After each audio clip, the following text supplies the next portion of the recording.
Thank you again to everyone that tuned in for being a part of the Let's Talk About Feelings podcast show on the Reinventing the Tattoo Network. Thank you, Guy, Gabe, and everyone that's part of Reinventing the Tattoo for giving us this space where we can come and do something tattooers don't always do, is talk about feelings. And thank you to my always partner in crime, Dusty Pitstick, and Hey, that's me. Our honorary, sometimes partner in crime, Amber Morgaine.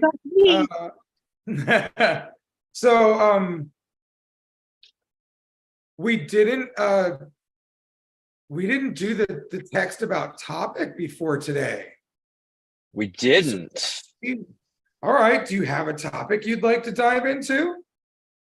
I mean, I think you know what all is trending in the tattoo world recently. Look at that sly smile. Let's talk about I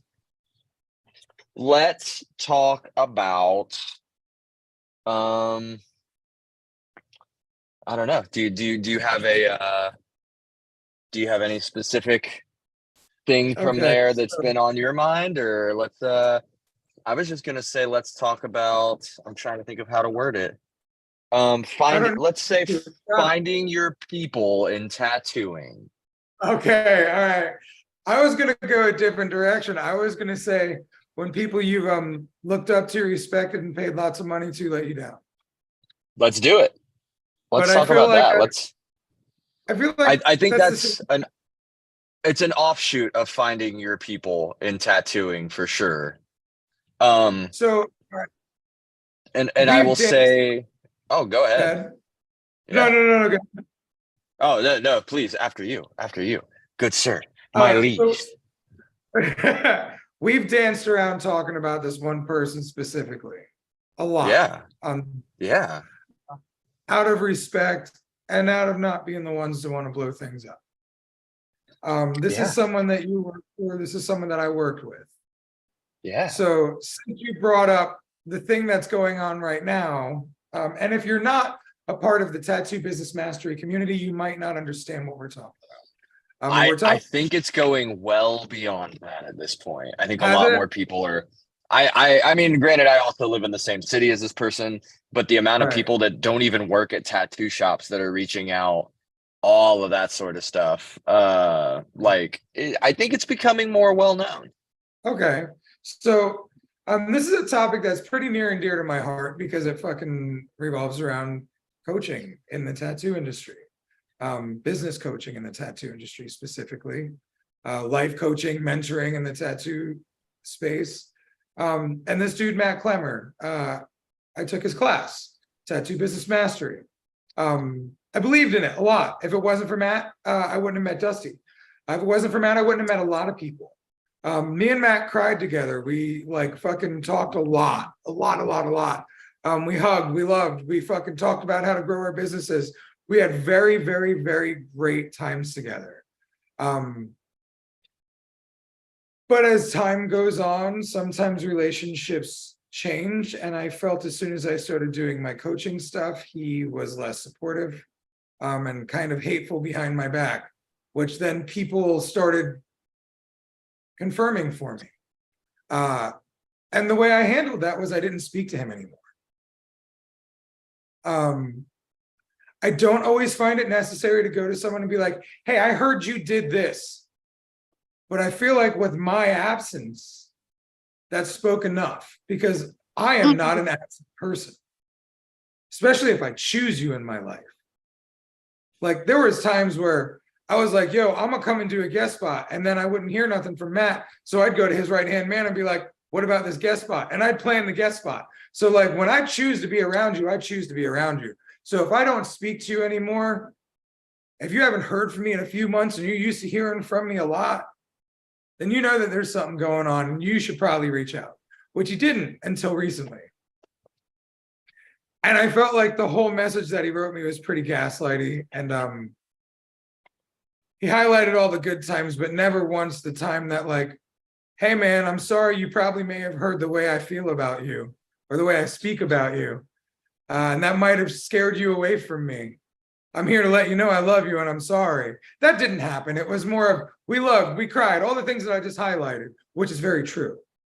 I still have a weird fucking feeling in my gut talking about it like this, because like this is the first time I've ever done it publicly in the tattoo world. It's usually just talking about my pain and trauma involved with this dude, and just saying how it sucks and I miss him, or like how this bums me out. But like this is the first time I've openly spoken about it. And I feel because the beans have been spilled so hard on the one thing, you know, let's all just talk about it, right?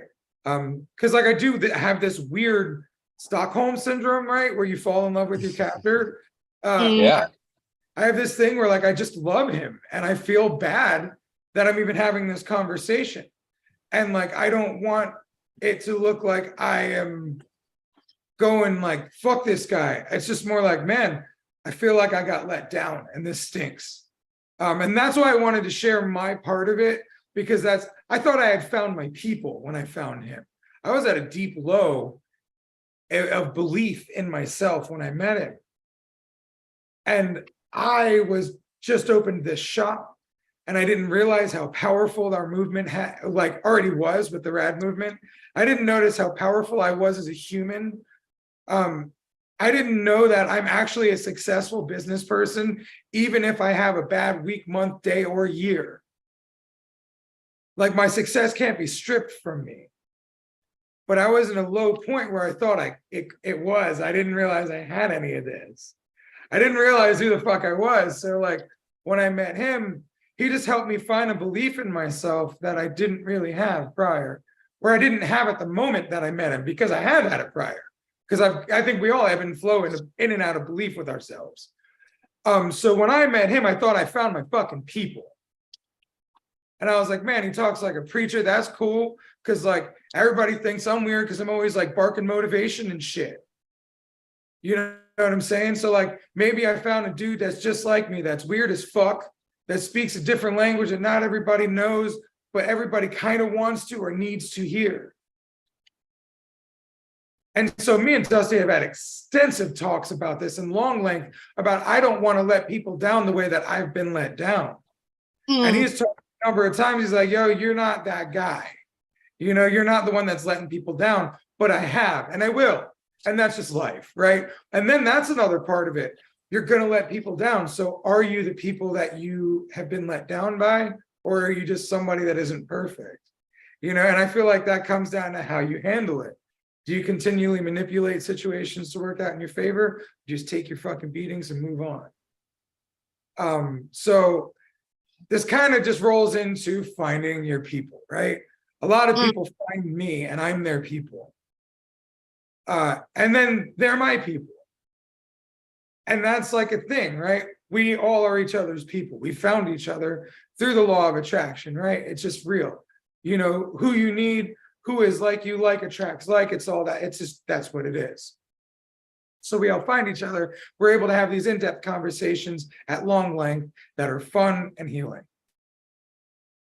But what happens when your people show up to look like your people, but not be your people?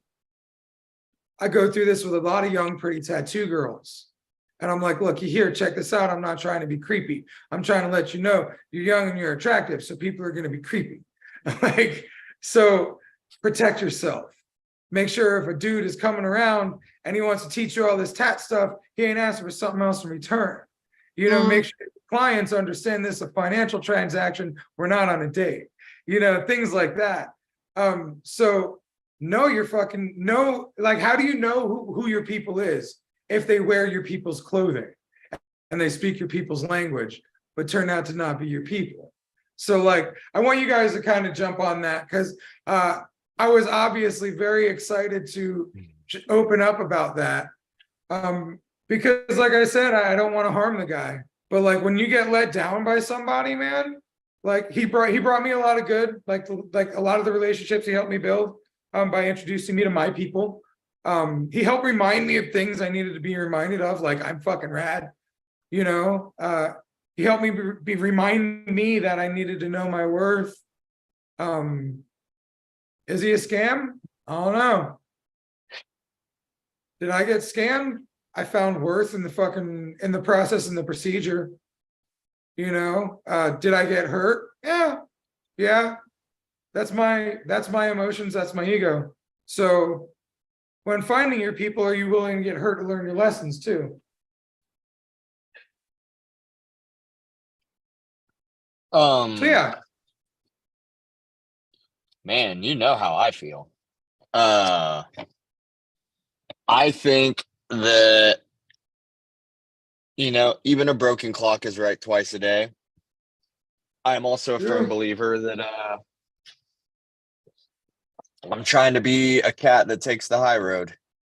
And when I left that person's shop, I've definitely heard the stories that have circulated of that person's version of how I left. I know the truth, whatever. I think most people I know the truth. The other people that were there that watched it clearly know the truth.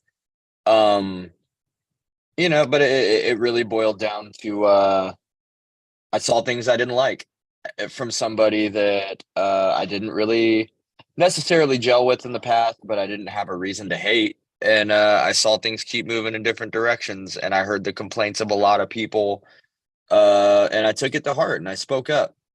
And then I left. We talked about it. There was a mild confrontation is a soft word for it, or a harsh word. It was, heard you're talking shit. Yeah. Well then you can go. Okay. Like it was easy. And I left, and I spoke on it a little bit with the right people at the right times, but I've been a firm believer that you let people cut themselves off at the legs. If you not to say that anything being said or done is a witch hunt, because it's not, but if you let everybody just suddenly jump on the dog pile, it almost does make it look like people are coming for me, people are this, don't listen to people when the witch hunt is on, versus just like, man, let cats cut themselves off at the knees and let them fade into obscurity. And it'll be what it be, a little bit of high road for you. And it's funny because I have definitely heard the things from that person's camp that I have been accused of spreading or doing, and it's funny because none of it's true. Like I've said more than my fair share, but I've said it in quiet with people. Anytime publicly addressed by it, it's been like, yeah, I didn't work out there. They didn't work out with me. I didn't love it. I think when like the 7th or 8th person left their shop, and there's more on their way out, that it started turning into people reaching out like, okay, what is the story? You don't have an entire shop quit and make all these videos and do all this. And I was like, I don't fucking work there. I don't know. I know I didn't fit in there, and I left, and I fit in where I'm at now. I fit in, with my life and my people and traveling and enjoying life. And takes too much of me to worry about them. I definitely see it because it's getting posted about a ton, but it's so much easier when people I work with or people I know or people on the other end of the country even send me a link or a video that, did you see this shit? And I'm like, no. And believe it or not, my life is a lot happier not seeing it. right. It's not to get too political, because I know this isn't a politics podcast, and I know that that's not what it's about, but I will say that on both ends of the political spectrum, there's some people that we would probably just be better if they went away, and who keep finding their way into the news and keep finding their ways into the tweets and keep finding a way to stay relevant. And it's like, man, I think if whether you are pro our last president or anti our last president, I think we could all agree that if we just stopped hearing about him for a while, maybe things would be a little bit better.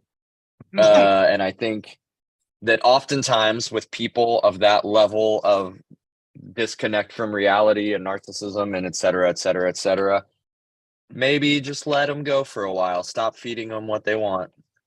And, I feel the way I feel. Maybe that's for me to feel. Anyone who knows me close enough to know, they know the stories. They've heard way worse things from other people, way worse things from people that were closer to that human, way worse things, et cetera, et cetera.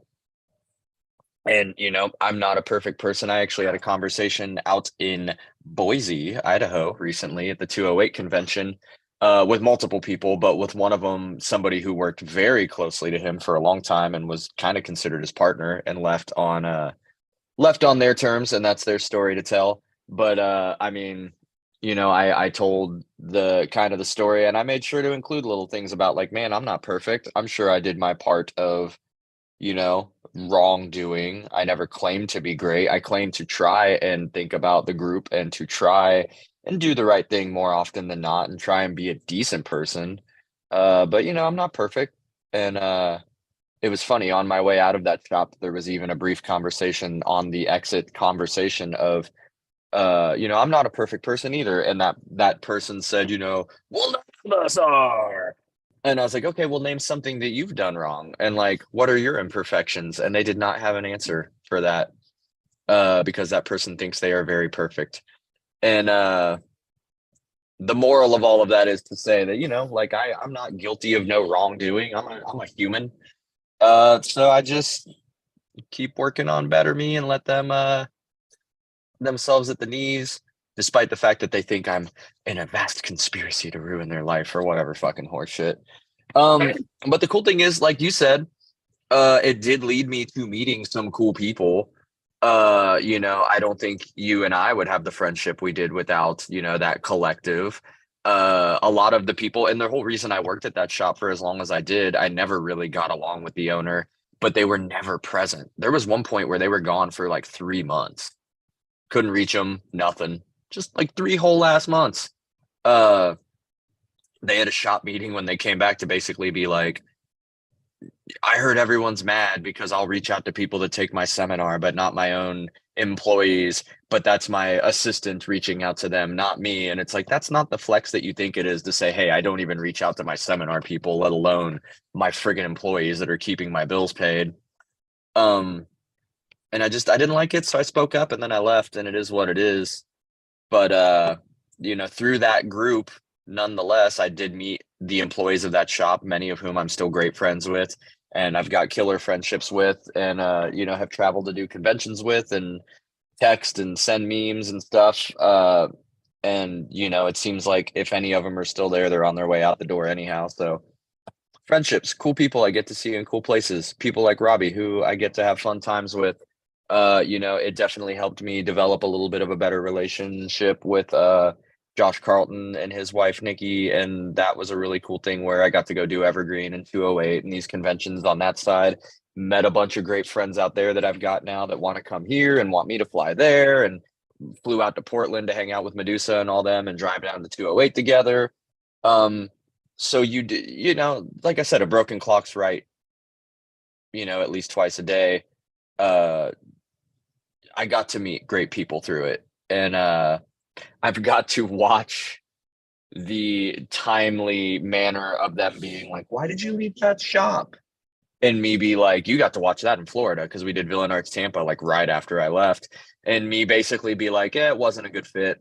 We had our issues. I don't think they're a great person. Stay la vie. And those people be like, well, I heard, and then prattle off a bunch of stuff. And I'd be like, I can't confirm or deny that. You should talk to him about it. Maybe question who you're friends with and why.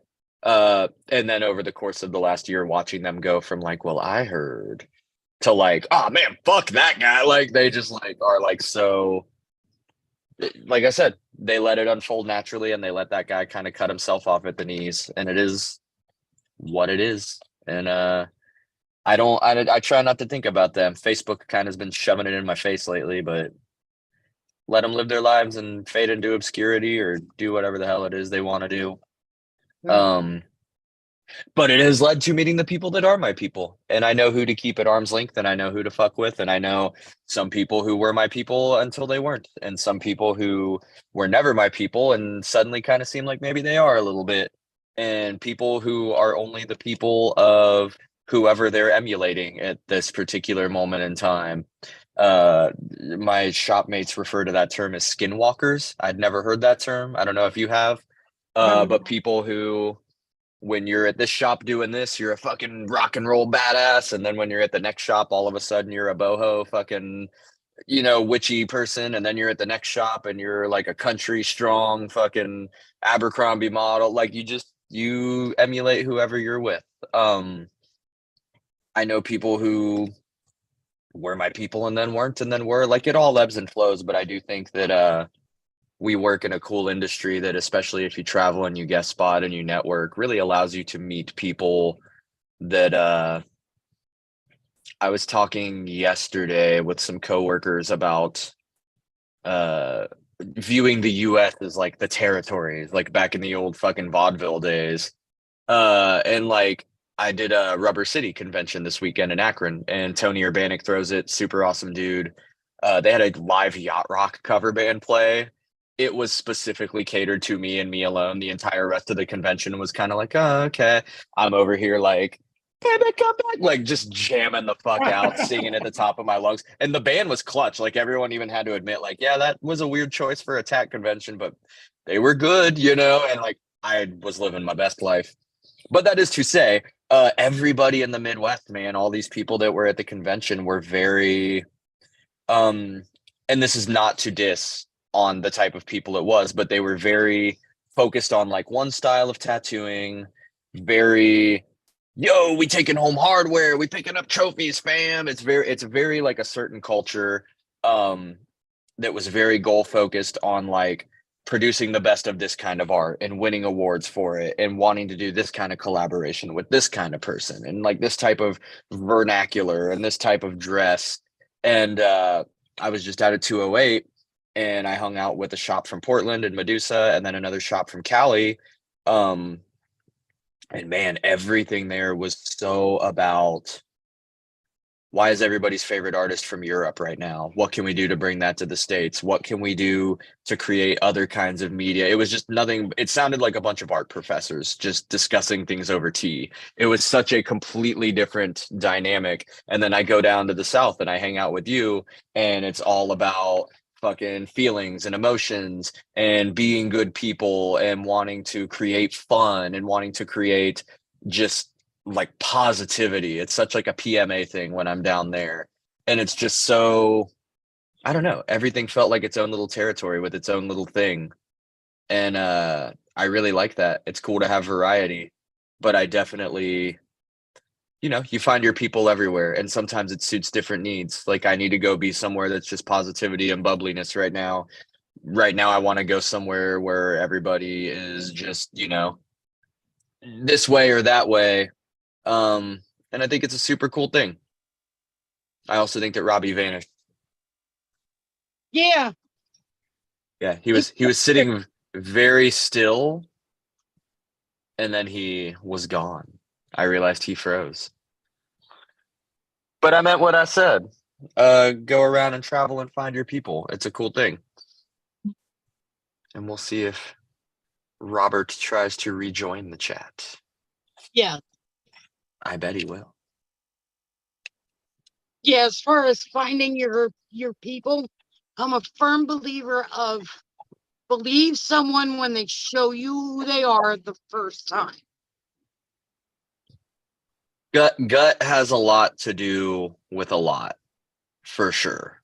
It was actually Robbie who told me, and we can talk about it if he comes back, to start focusing on, I'm going to butcher his words.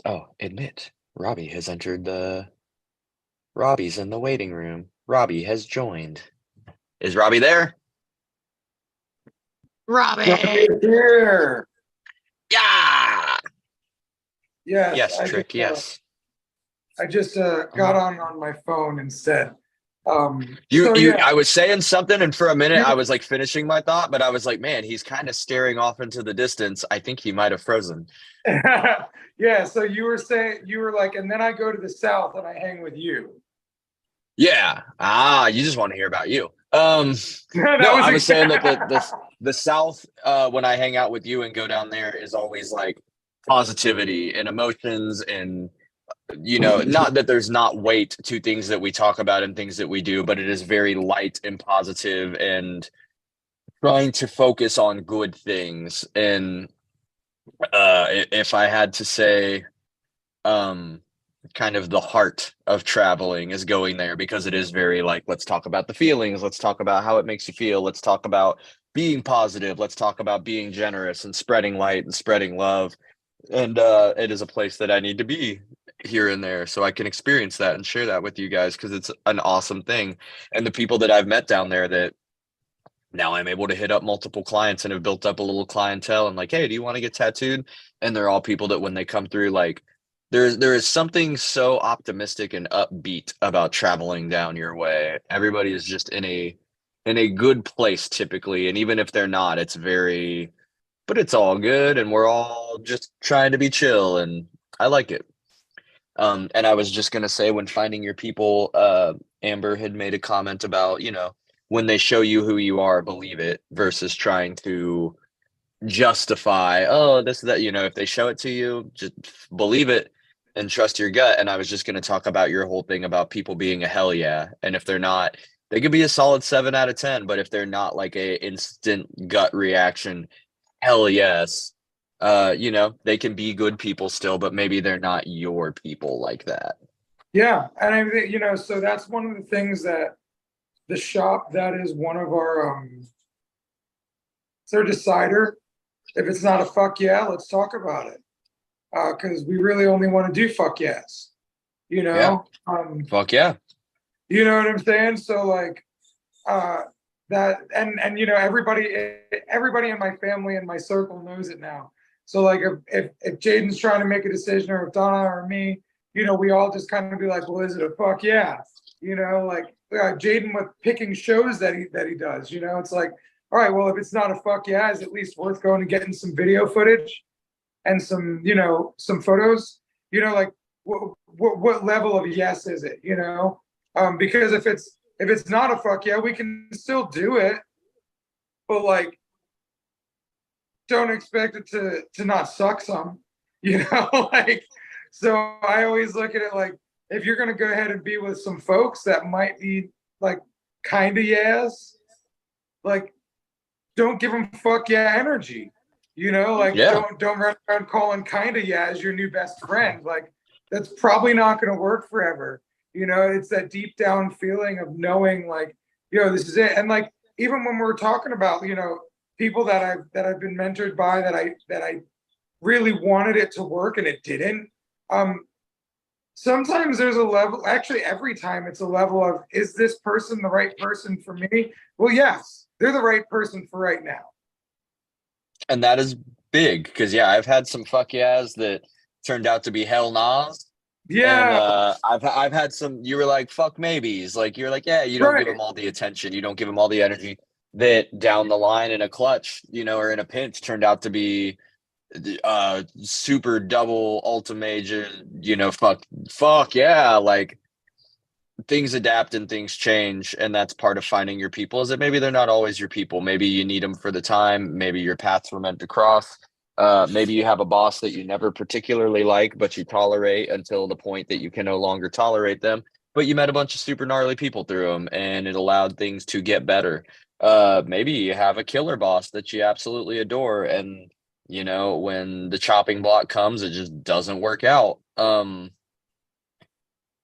It's constantly evolving, and you're always going to have the inside joke is the Texas 3 a.m. people, because it just always kept being the same example of, well, if I was broke down in Texas at 3 a.m., I could always call this person, and even if we haven't talked in a year, they're gonna be there to help out. You know, like, what can I do? I'm hopping on a flight right now. We'll always have those, but there's a lot of people that weave in and out. There's a lot of Texas 3 a.m. people that for whatever reason you may not talk to for a year or two. But they're always kind of your people, unless something hugely dramatic and tragic happens. Like, they're in your corner thick and thin, even if you don't talk. There's people that you think that about that do not think that about you. Yeah. There's also people, and this is wild, there's people that feel that way about you that you do not feel that way about them, and you do not know that they feel that way about you. And that's a crazy world to live in. That I have a friend who is a good friend. If you had asked me like, are you guys friends? I'd be like, oh, we're very close friends.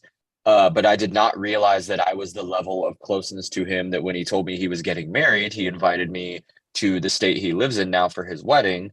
And I was like, oh yeah, hell yeah. And then he like started like, so I'm gonna set you up with the maid of honor since you'll be the best man, and we're gonna this, and this. And I was like, I was not ready for that at all, for this man to say best man.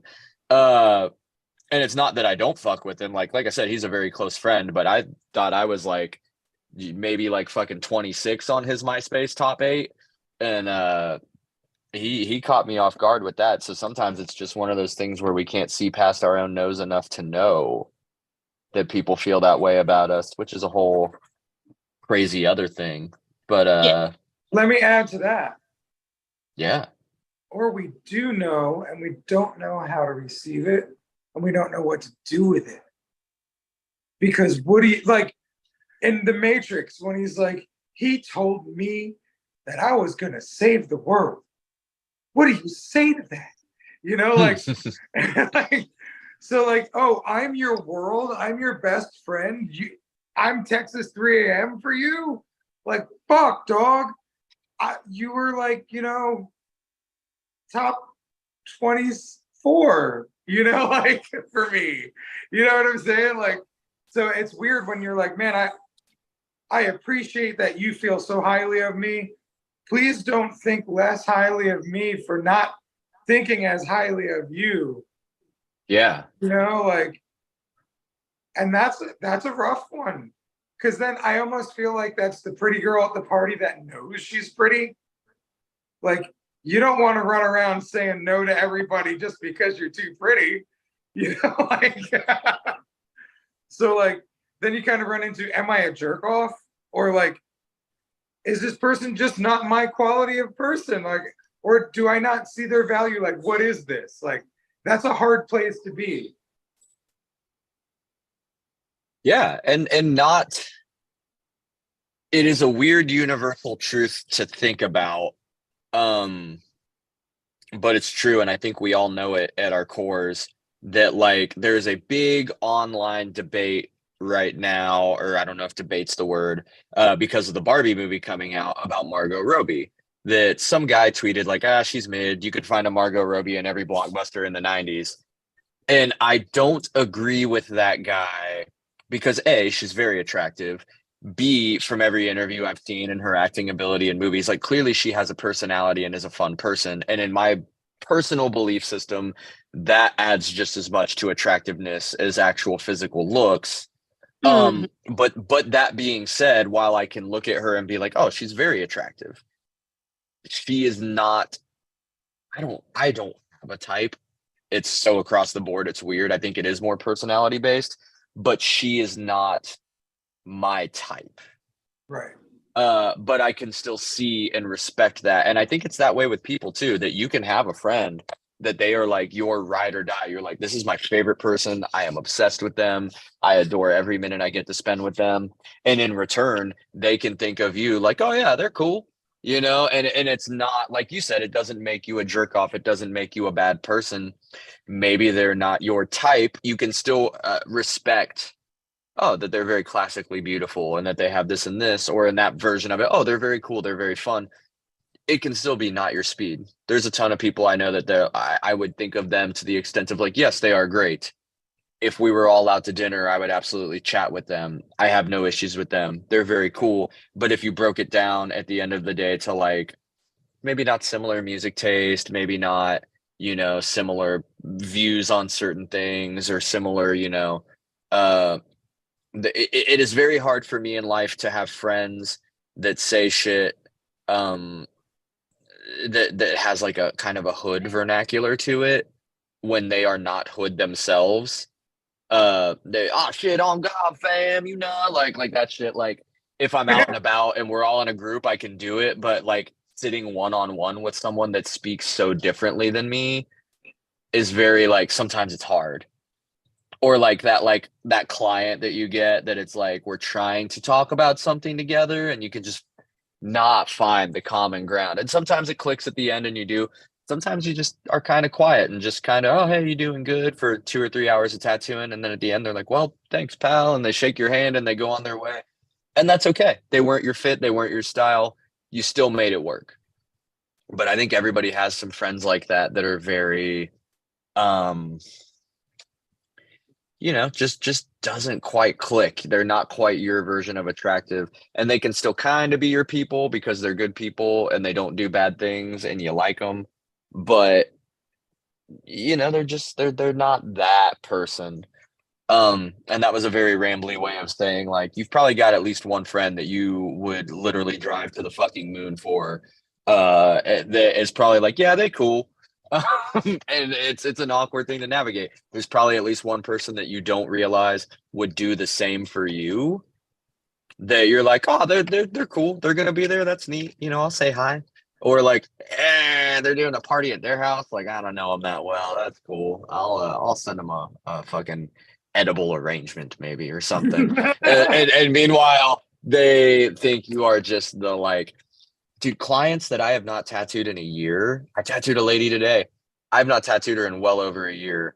I did a couple small tattoos. She was very nice. Every time we interacted, I enjoyed it. Her husband came with her the last time I tattooed her. I haven't talked to her in like a year. And she came in today and she's like, I saw all the travel stuff. I saw that you're back from Akron. That's so cool. You won a trophy. Yeah. Like, and I'm like, ooh, my life like that. That is crazy. And it was just very like, we can't see past our own noses sometimes. No, absolutely. Yeah, I just had the bike event and school supply drive yesterday, and it brings a lot of people. So you run into a lot of different people, and like run into people that are just so happy to see me and like just think the world of me. And I'm like, man, that is so wild. You think so highly of me. We don't even really know each other, and like it's so interesting. But yeah, like people follow each other on social media so deeply nowadays. We create relationships all over the place just because we see each other all the time in our phone. Yeah.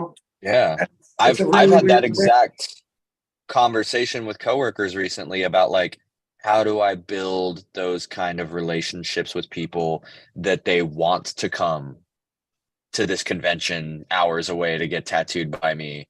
How do I build this relationship that, they want to follow me enough to see that we're doing a flash sale and to come get a piece of flash? How do I get this relationship that this person trusts me so much that if they show up and bless you, how do I build this sort of relationship that if this person shows up and I'm like, oh, hey, I'm not the best fit, but this person in my shop is, that they trust me and get tattooed by them? Like, how do I build that friendship with clients? And to this day, I'm good at it, but I don't know. It really is as simple as, if you try to put a qualifier on it, then you're trying to like sell people on making friendship, which is what weird people that do seminars for that sort of stuff do. And it gets weird. If you have to tell someone, oh, go back through old clients and reach out and say you were just thinking of them, or send them a song and say it reminded you of them. Like, you're just kind of teaching people to be disingenuous. If you're just driving one day. That I fucking held on to that in a good way, because when I do think of someone, let me get a hold of it. They popped into my brain. But did you do that because you thought of someone and you thought to reach out, or because someone told you to schedule remembering and reaching out? Well, no, yeah. There's a difference. There's a difference between that. There's a difference between being a good person and saying, hey, I thought of this client. I'm going to reach out to him, because why not? Life's too short to not tell people when you're thinking of them, and to be someone that charges people to tell them, hey, think of people and send them stuff and say that you were just thinking of them, and it will get them to come in and get tattooed by you. It's fucking sleazy. You do shit because you do it. There is a guy who was in the booth next to me in Akron who's an apprentice. His name is Logan. He tattoos up in Canton. Super nice dude. And we just told dad jokes to each other all weekend. Like, I told one of my clients, he's like, oh, I got some. And we just chatted all weekend because we're tattooing fucking 5 feet from each other. We added each other on Instagram, and I'm like, I'm genuinely going to text that dude over Instagram when I think of more dad jokes, and be like, oh, hey man, did you hear this one? And it could be something where once every couple months we send each other a message or like a photo. Oh, that's cool tattoo, bro. It could be something where I end up guesting up there and we end up being good friends because we just fucking, you find your people that way. But when people ask, you can't teach them that, because it turns into being cognizant of like, hey, think of people and send them stuff. And then you're like, okay, well, who should I send something to? Who should I think of today? And then you force it, and then it gets weird. You need to just let it happen organically, and not be afraid to be like, oh, hey, that was like the artists that like fucking Howie, that I love that dude's stuff. He's so good. And he started following me because you and I did that Rick and Morty collab piece thing in Florida.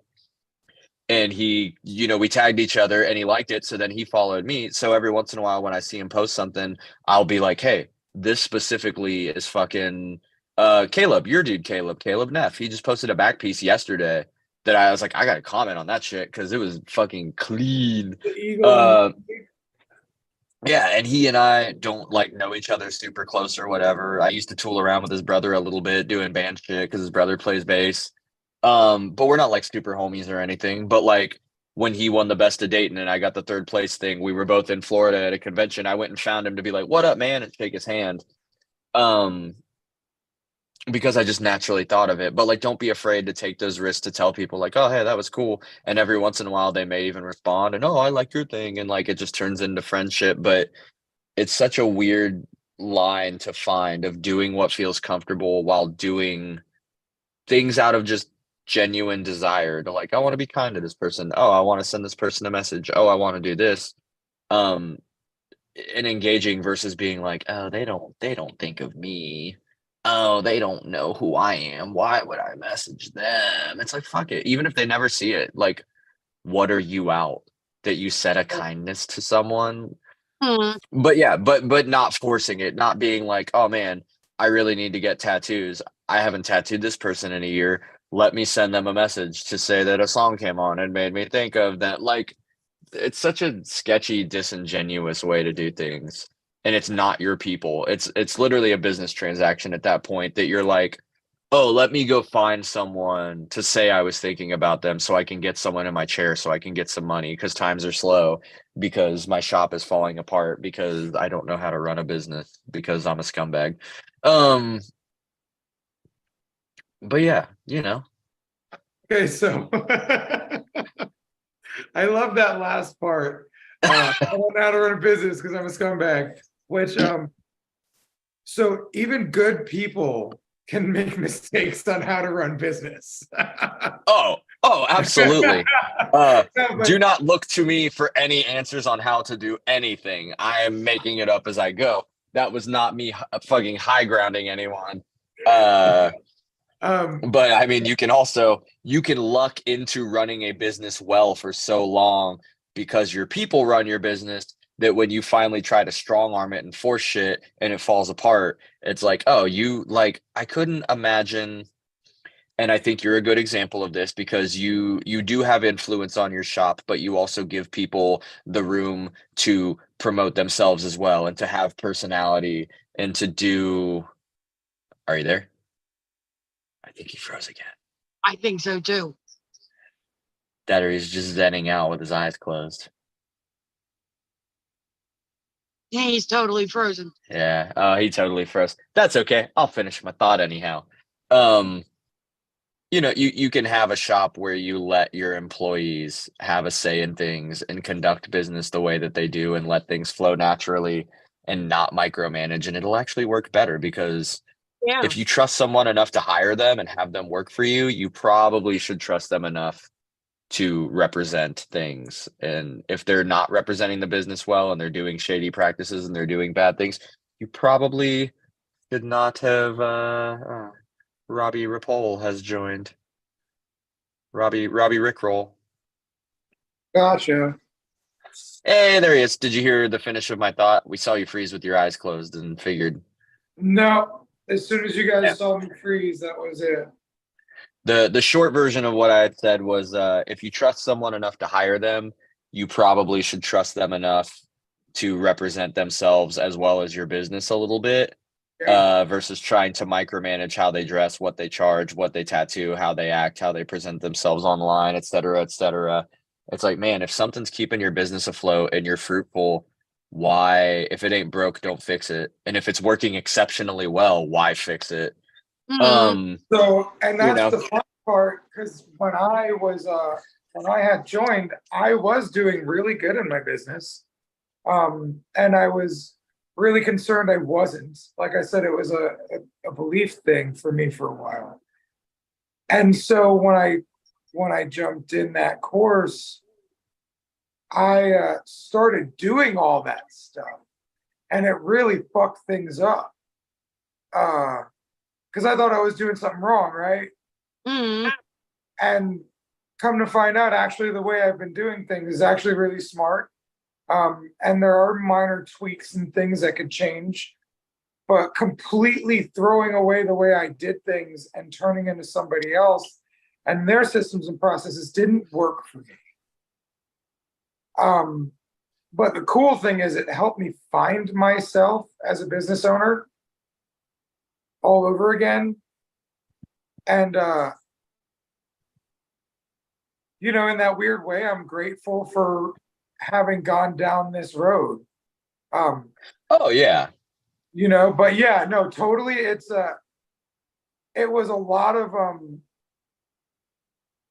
stuff that like I thought I was doing something wrong. And I wish somebody hadn't been telling me I was doing something wrong when like I really was doing it right. You know what I'm saying? I just, like I said, I could have used a few tweaks. So that's in the choice of choosing who you bring into your place. And I think the funny thing is I feel attacked when I hear you talk about it, Dusty, because I fell into the belief pattern. And then also when I reach out to somebody, if they happen to be a client, then it's like, oh, cool, I could possibly make money here. But I do it in a more genuine way because I really just like want to make people smile. And if they're on my mind and it takes me 5 seconds, I like to make them smile. So like I see where you're coming from, but like I feel attacked because I was like, but I'm doing those things too sometimes. But I feel where you're coming from saying like it's kind of a sleazy thing, but at the same time, how much business have you fucking looked into? Because a lot of business practices, like a lot of dudes that I look up to like learn business from, man, you have to be really careful because like manipulation techniques are fucking huge in the business world. And Yeah, and so, it's gross. Like right, right, there's a difference between the technique being effective and doing it because it's natural and paying someone to tell you right. to do like at some point it becomes predatory. And that I is feel that. the big Yeah. thing is finding the balance between the amount of clients that I have, some of which I haven't tattooed in months, if not years, that when I see their Instagram thing pop up, because I follow clients on Instagram if we like build that friendship, because I know a lot of Right. people that are like, oh, I've got 40,000 followers. I follow 8 people. I don't follow nobody. They follow me. And it's like, I fucking love some of these people. They're freaking awesome. I've got a client whose husband passed away about a year ago that watching her post right now, all of her posts are Facebook memories from a year ago of like, oh, having to take my kid to her dad's funeral and stuff like that. So like I messaged her. I was like, dude, I am so sorry. I know it's the anniversary of that shit. If you need anything, we're all here for you. I didn't do it because I was like, man, I really want to finish that leg tattoo that I actually do want to finish on her. I was like, man, do you need anything? The amount of people that we know that you just reach out in those ways because they're just, oh hey, I saw that you're fucking pregnant. That's awesome. Clearly I'm not going to tattoo you for at least 8 months. But like dope that happened. Or like Right. seeing a video that makes you think of some random inside joke you had with a client, um that like, oh, I saw this reel and it kind of has to do with that, let me send that to them. um there's a difference between being a good human and remembering things and wanting to like share or celebrate because you're social, and being like, I feel like there are for real people that are like, all right, I have no one to tattoo this week or whatever, bake cookies for or paint a picture for or make Right. whatever your business is. Nobody's getting their cars washed this week. What can I do to think of people that have given me their business in the past and coerce them into conversation so that I can steer it towards, why ain't you been in getting your fucking muffins baked or your haircut or whatever? Like that is, if you have to reach out to someone out of necessity, it becomes weird. And the fact that, like you said, there are a lot of mentor programs and there are a lot of business programs and there are a lot of that do push those things in kind of a greedy, predatory way.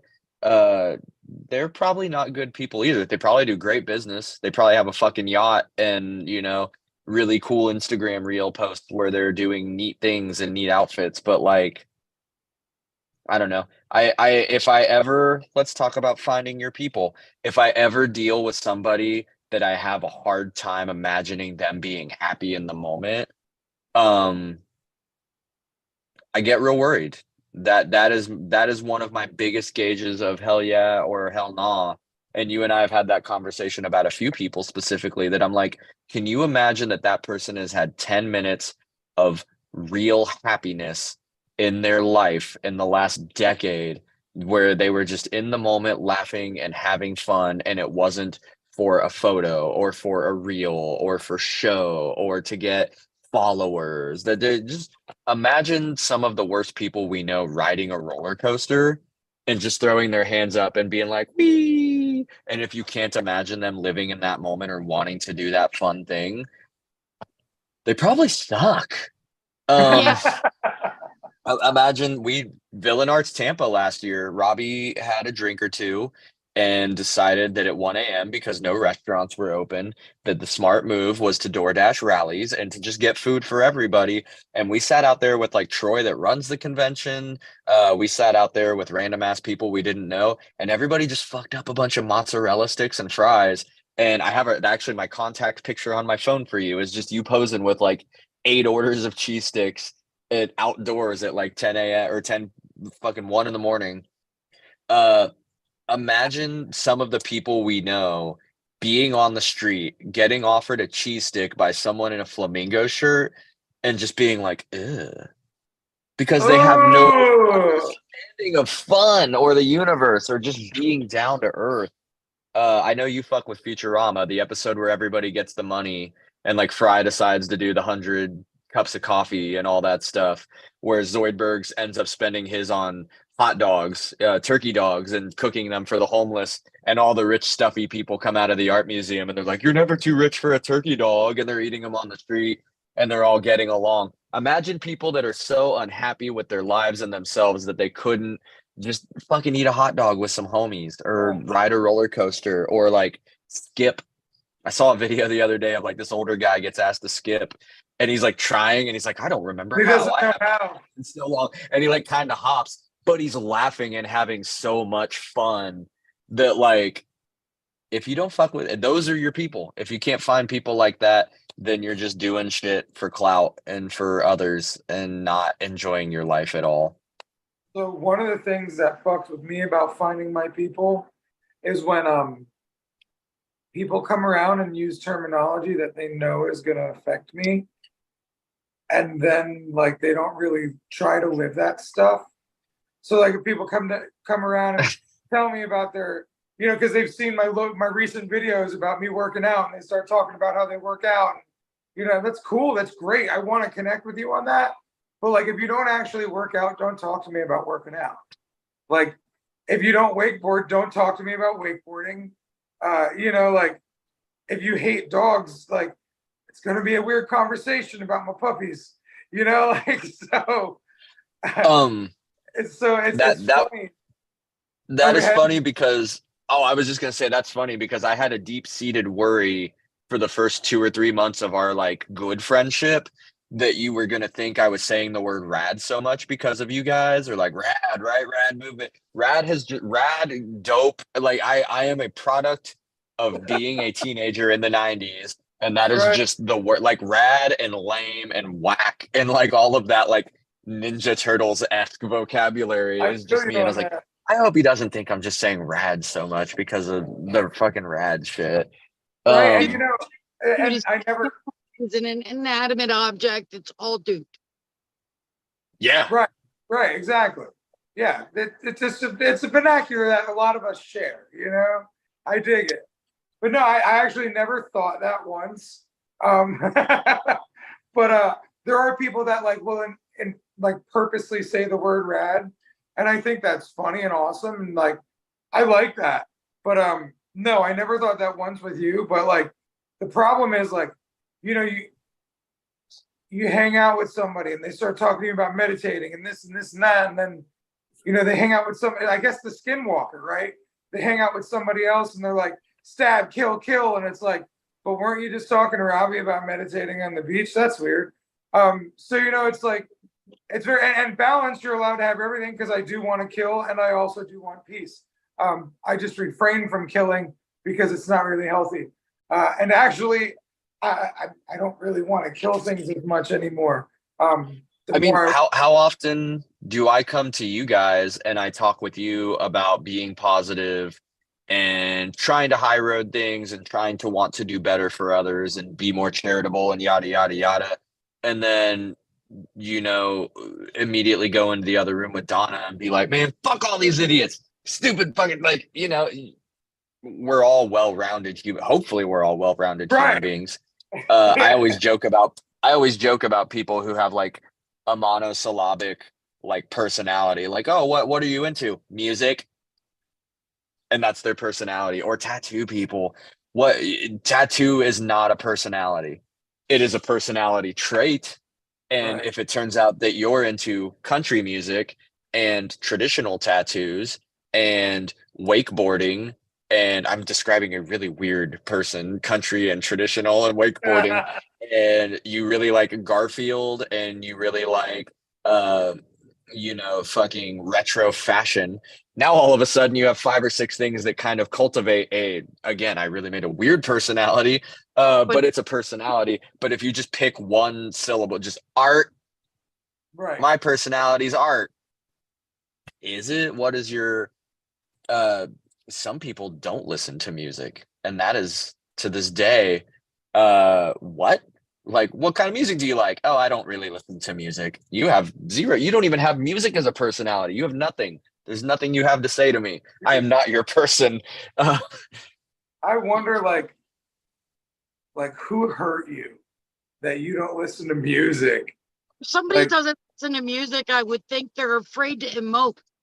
That's what I'm saying, man. Like, there's so many different types of music, like, and they all help you emote, you know, and like, yeah, involuntarily. We don't really do it on purpose. We just are like, wow, this music touches me and shit. There's a phrase that I use for people when they enjoy things that I don't. You know, outside of like racism or sexism, like if you enjoy that, no, I don't, fuck you. But like, you know, if someone like, there are people that I'm like, what kind of music do you listen to? And they're like, I like to listen to NPR. You know what? This is the phrase I use, but this is also my immediate knee-jerk response. I'm just happy you found something you like. And that's my like, you know, I've asked people before at the shop, like if I'm tattooing and I'm the only one in the back where my like booth is, like, hey, it's just us. What do you want to listen to? And in my head, I don't, unless they're really cool and we've already really hit it off, I don't put my footprint on those things. I ask them very blindly, what do you like to listen to? Or what band are you feeling right now? In my head, however, I'm like, please not country or religious music. Please not country or religious music. Please not country. And every once in a while, and this is a big inside joke I have of just like picking 2 country-esque names. They're all like Brantley Jensen or like Dirk Tennessee or what the fuck ever. Someone will be like, put on that Paxton Braxton. And I'm like, fuck, we're going to listen to shitty country music. But it makes them happy. And, you know, such is life. I'm just happy they found something they like. But you are not my people. You are not my people listening to Branston Wagon Jackson. Fuck. Well, on that note, it is rounding 5:59 to about 6 o'clock. Branson Jackson Feelings Hour has now come to a close. Feelings with Brantley Jensen. Brantley Jensen, he's a good man, makes even gooder music. Right before Steve, play a country song backwards. What's that? The dog What do you comes get? back to life. His wife comes to get him. You get Yeah, get your car back, get your dog back, you get your girl back. yeah, everything comes back around in a good old You happy. unlearn. You unlearn everything you found out at the Chattahoochee. Yeah. Oh shit. All right, guys. Thank you.